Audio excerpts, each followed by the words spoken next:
Thanks, Sabrina, and thanks to the organizers for inviting me to talk today and to listen in on what's going to be a great day. I'm going to try to show a number of slides and stay within my 15 minutes. I want to talk about how we measure ALS in the context of clinical trials. And although I'll talk about some newer approaches, I think some of the ways we've used some of the older measures have been limited and by lack of information. And I'm going to talk a little bit about how we can get information that can allow our potentially more well-known outcome measures to be regarded with more interest.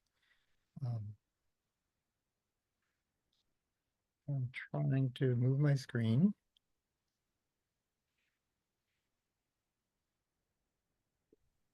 I think you're not in slideshow. Oh, Am I not in slideshow? I can't. no. Yeah. Yeah. Okay, great. So just to review a little bit, what do we need from clinical trial outcome measures in ALS trials? First, and probably most obvious, is that they should be sensitive. They should measure changes in disease state in a sensitive way. But it's not clear how sensitive they should be. So as Sabrina reviewed, we have 4 drugs that have been approved, 1 drug that has been withdrawn, 1 drug about which there's significant uncertainty about its effect. And all of those drugs used, except for the first one, used a functional rating scale, the ALS functional rating scale, and showed on the order of a 25 to 30% change in rate of progression over the course of 6 months. And so this is an amount of change that in general participants don't notice. People don't notice that their disease has been slowed. And it's not 100% clear to me and others that a smaller change is necessarily what we should be shooting for. So sensitivity is a big question. And it's not necessarily an unanswerable question. How sensitive our measures should really depend on what the participants in the study think is important. And I'm going to talk about that a little bit more. The measures should obviously be reliable. They should measure the same thing over and over and over again. As we're learning, and COVID really moved us in this direction, they should be relatively easy, both from the point of view of the participant and the point of view of the study site. They shouldn't be too onerous so that the actual performance of the measure might influence a participant's decision to stay in a study or potentially leave the study because it's just too hard. And some of our measures measure global progression. And I think we should be able to expect from our outcome measures specific changes that reflect the way the disease exerts its very heterogeneous effects on individual people. So we ought to be able to measure changes in mental state, which can influence some people. We should also be able to measure changes in the face, tongue, or mouth versus your extremities. We should be able to measure breathing, and we should be able to measure the 2 components of disability in ALS, the incoordination and stiffness that reflects upper motor neuron changes, and the weakness and muscle atrophy that reflects the lower motor neuron.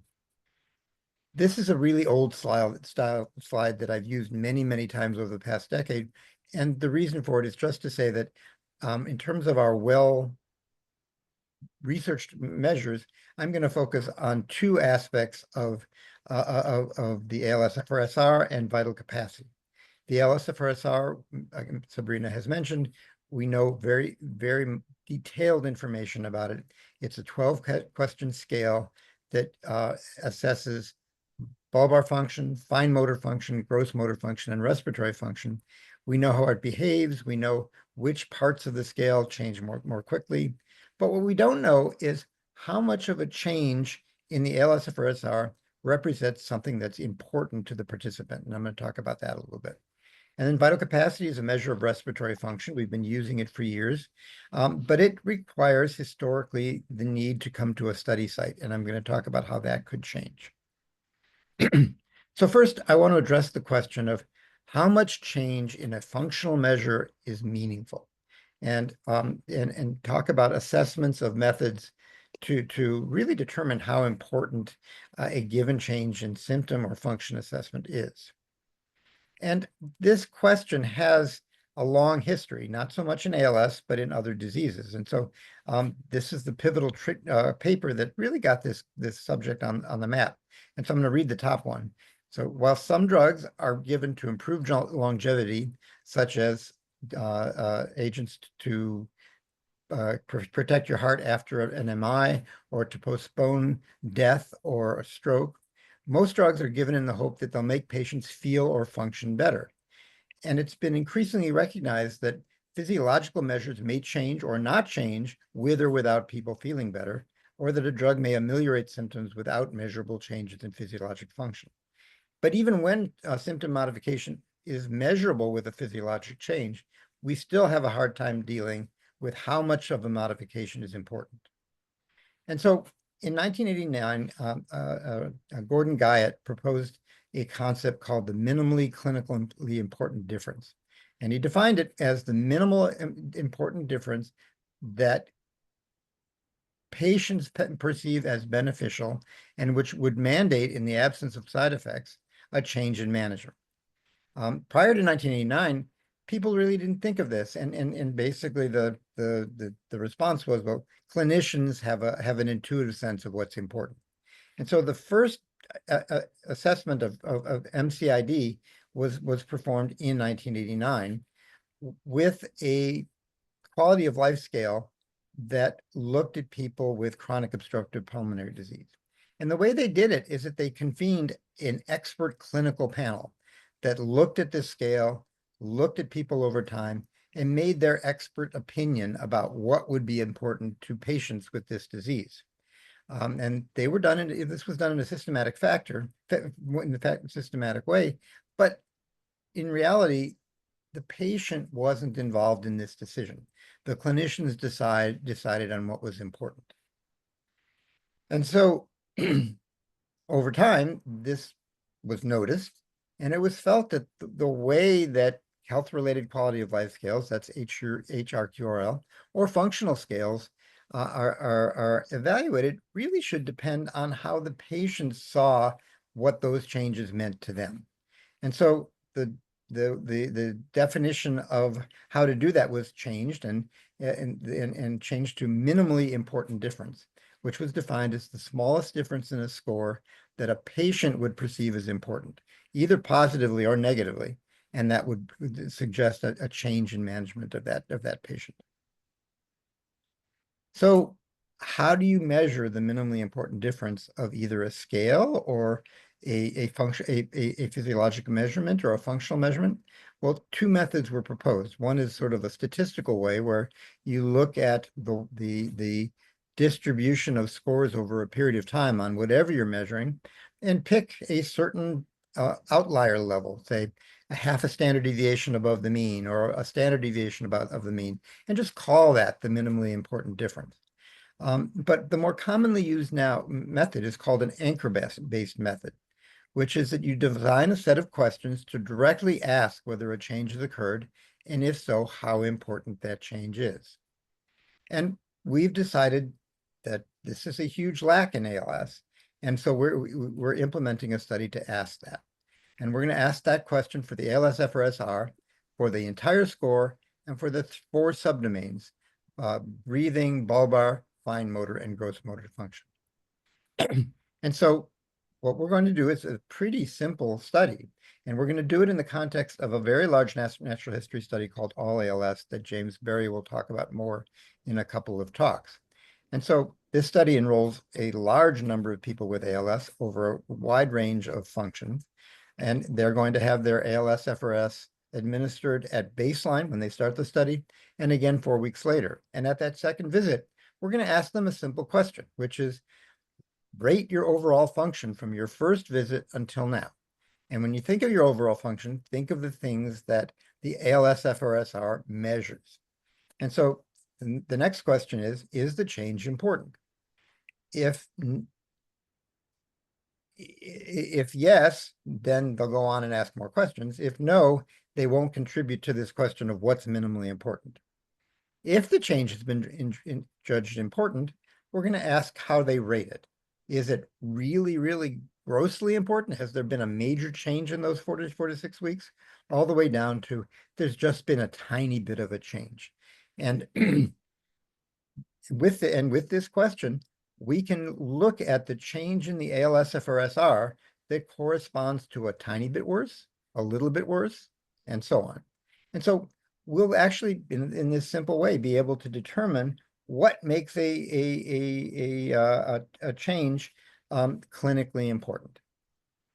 This has been looked at in the ALS-FRS-R before in a really good first start by Christina Fournier, where she looked at 162 patients, but they did it in a way that maybe overemphasized how much change was necessary, because they took a very long time between the first and second evaluation, over 6 months, and they really didn't use a finely graded question to really hone down on what's a minimally important change. So we think that our effort will have a significant impact. And so we're just going to do it with the visit on day 1, where we'll administer the ALS-FRS-R, the visit 4 to 6 weeks later, when we'll do the same thing and ask the answer questions, and we'll keep enrolling until we get a requisite number of people who said they've changed, but only in a minimally important way, and look at what that corresponds to in terms of the change in ALS-FRS-R. Now, this can be done for all sorts of other measures, including vital capacity, including other measures that I'm going to talk about now. But I want to move on to vital capacity. Then we know a lot about vital capacity in ALS. It's been an outcome measure for almost all of our trials. It has lots of positive attributes in that it measures something that's obviously important to research participants and patients, decline in respiratory function. However, it takes effort to do, so that's a negative that we can't get around if we're going to measure it. But it also traditionally has required travel to a study center. And during the COVID epidemic, that was really felt to really have an impact potentially on infection control. So attention turned to whether we could do this at home. And the Healy platform trial, which Sabrina is intimately involved in, and which she already mentioned, measured people's vital capacity in the clinic, but also asked them to do it at home. And here's just a figure that shows the correlation between in-clinic vital capacity and home vital capacity. You can see that it's actually quite close, so that we do have the opportunity to utilize this measure when people don't have to come to the study center. And this has specific advantages, because if people are doing it at home, they can do it more often than you would otherwise think of them having to do it. And so this is a study where people were asked to measure themselves daily. And we looked at the daily measurements, the twice a week measurements, the weekly measurements, twice monthly and monthly. And the gray area around the slope line shows how precise the measurement is. And you can see that the more frequently you perform the measure, the more precise it gets. And so potentially we could see much more small and graded changes in vital capacity if we measured it more often, which we can do at home. And then finally, we can use vital capacity to measure. I mean, we can use other things to estimate vital capacity, and this was a sort of a COVID question that is less important now. But actually, we can use a measure that's just how long you can express a certain sound, sustained phonation, to actually predict what vital capacity is, either in clinic or at home.